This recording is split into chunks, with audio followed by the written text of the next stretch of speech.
myself in a boat on a river with tangerine trees. Hola, ¿cómo están? Bienvenidos a esta sección que se llama Cultura Compulsiva con nuestro queridísimo docente Felipe Ríos. Hoy vamos a analizar un álbum muy interesante de nuestra queridísima banda The Beatles. Esto es nada más y nada menos que Sgt. Pepper Lonely Hearts Club Band. Muy bien. Perfecto, pues hola, ¿qué tal? ¿Cómo les va? La sección de hoy, la verdad, la quería dedicar a todos los auditores de ese programa de radio que se llamaba Los Archivos Secretos de Sargento Pimienta, que como muchos, por esta pandemia, pues ha estado en suspenso, pero bueno, esperemos que regrese, ¿no? Y un gusto platicar contigo, Lau Pau, acerca de este disco insigne de la historia del rock. No, hombre, el gusto es mío. Este disco, bueno, apenas lo empecé a escuchar debido a este programa, esto que se está haciendo, y quedé impactada, me encantó. Así que me gustaría mucho saber, pues, para ti, este álbum qué es, o cuéntanos un poco sobre él. Bueno, este es un disco no solamente significativo para la historia de los mismos Beatles, sino para la historia de la música en general. Es decir, es una especie de explosión creativa, experimental y también cultural, ¿no? Es casi como la aparición, no sé, de la Quinta Sinfonía de Beethoven en su momento, ¿no? Hablando de la cultura y de la música popular.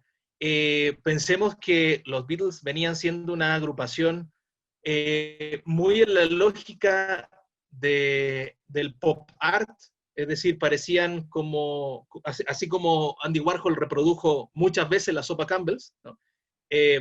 Los Beatles parecían pues una reproducción de un mismo figurín, ¿no? Con ese uniforme o con ese traje, con ese corte de pelo, incluso por las mismas bromas, ¿no?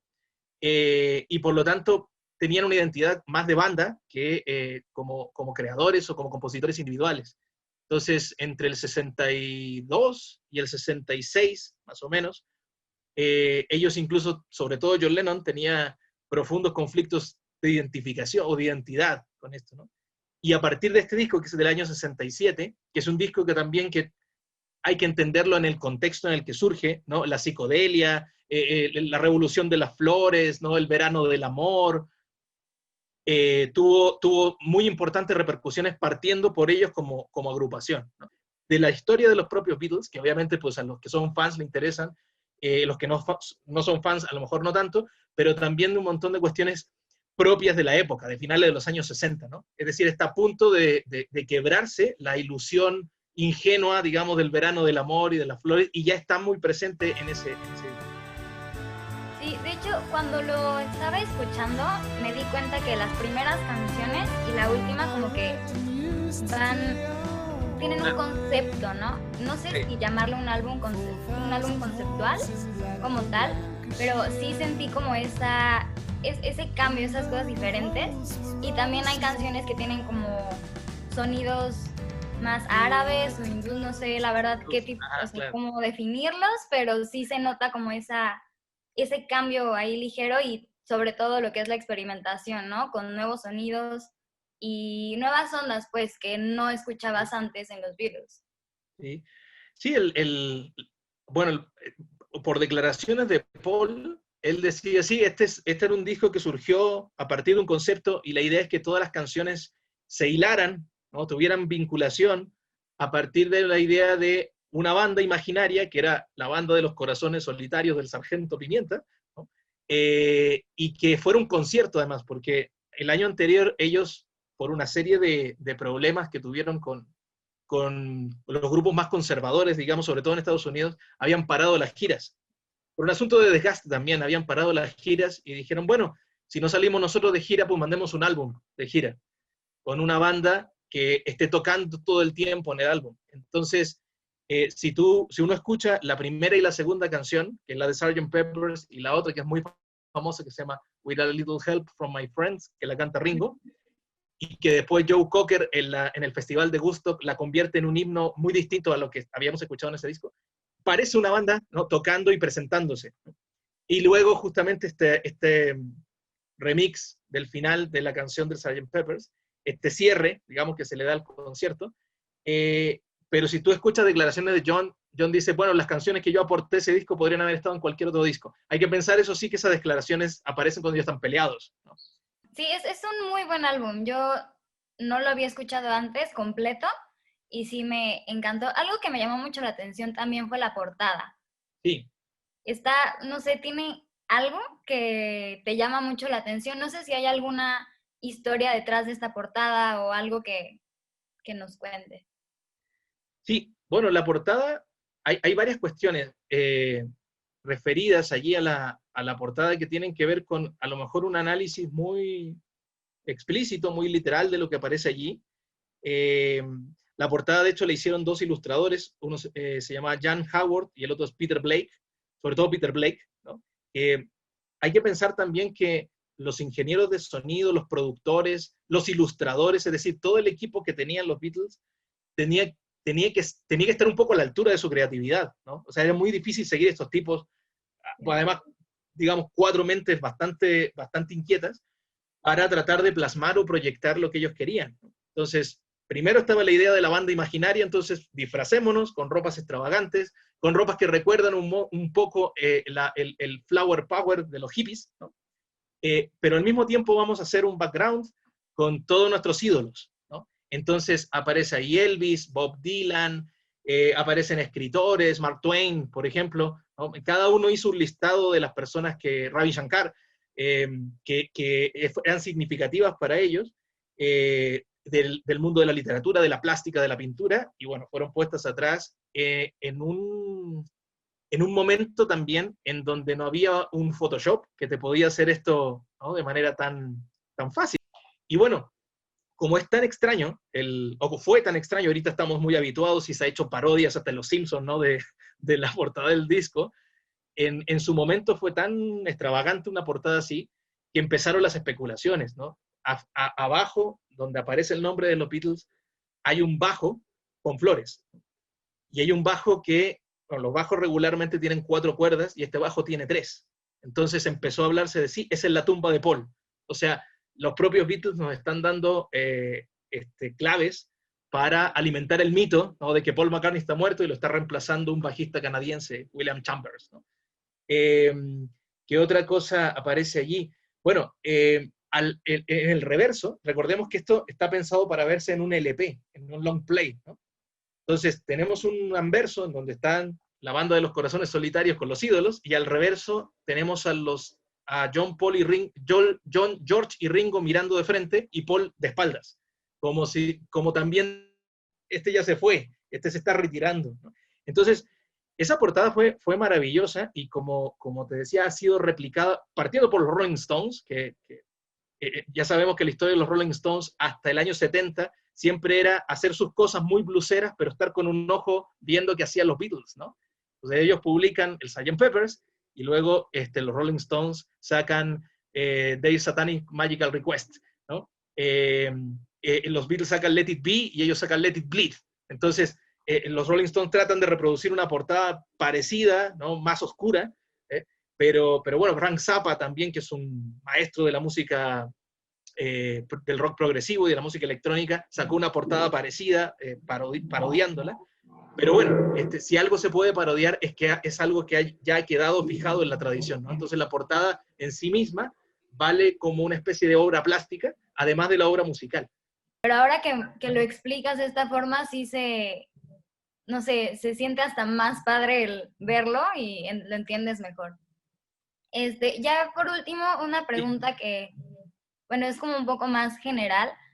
En este álbum vemos lo de las experimentaciones con el sonido, nuevas formas de, pues también como de armar un álbum, ¿no? Este rollo conceptual y así. No sé, ¿qué tanto impactó esto en la música? O sea, ¿qué otras bandas fueron así influenciadas de forma notoria que digas, no, pues de aquí sacaron este estilo de música o todo eso? ¿Cuál fue el impacto así más notorio, más fuerte en la música? Hay impactos que son inmediatos, como este de los Rolling Stones, que te estaba comentando, o el de Jimi Hendrix, ¿no? De alguna manera, el modo de tocar la guitarra eléctrica ¿no? Más que otros instrumentos como pueden ser los instrumentos de la India, en George Harrison, de alguna manera se modeliza por la manera de tocar de Jimi Hendrix, que es pues, una fuerza de la naturaleza impresionante, ¿no? Y por lo tanto hay una, en varios riffs, sobre todo en la misma canción Sgt. Peppers, hay una intención de tocar a los Hendrix, ¿no?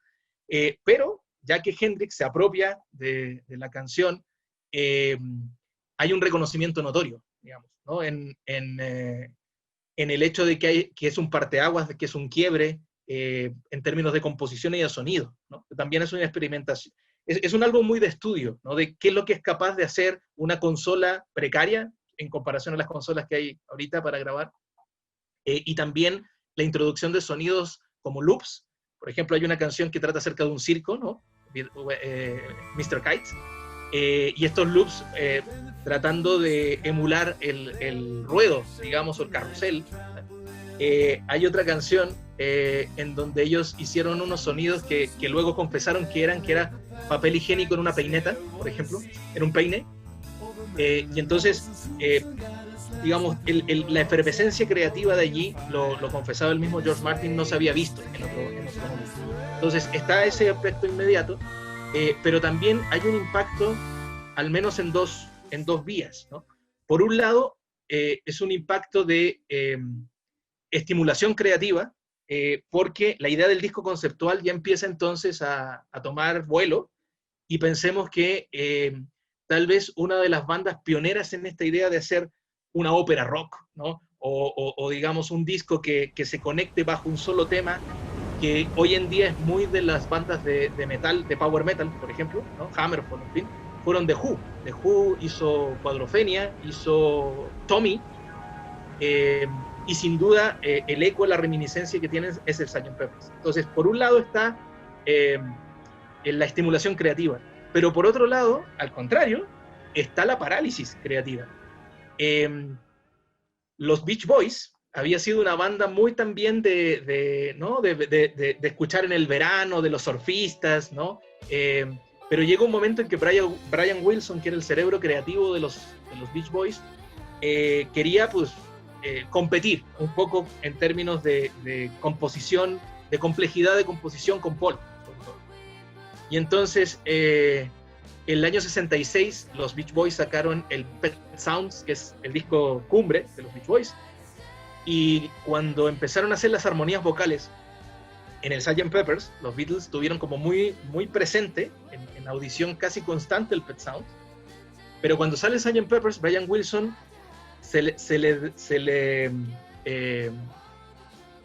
le aparece, o me va el nombre ahorita, el término, pero bueno, se le desencadena, ¿no? Una depresión crónica, pues dice, yo ya no puedo hacer, después de esto no puedo hacer nada más, ¿no?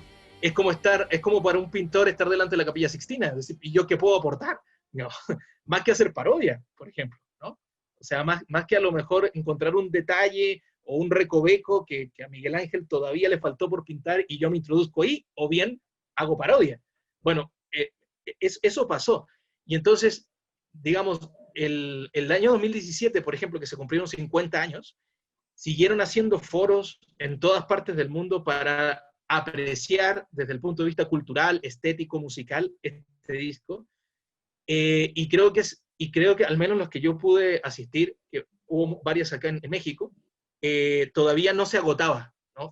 La interpretación. Es decir, es un disco que como los grandes clásicos, y esa es la definición de un clásico, ¿no? O sea, un texto que no se agota, finalmente, así como el Quijote, ¿no? O así como la Escuela de Atenas de Rafael, pues esta es una obra de arte que tampoco que es permeable al paso del tiempo, ¿no? Sí, es un álbum que a mí me encantó, y bueno, con toda esta reseña, este análisis, creo que me dan todavía más ganas de volverlo a escuchar muchas veces y seguirle rascando, porque justo sí, como dices, le rascas y sigue habiendo algo ahí, ¿no? Algo que le puede rascar más, ¿no?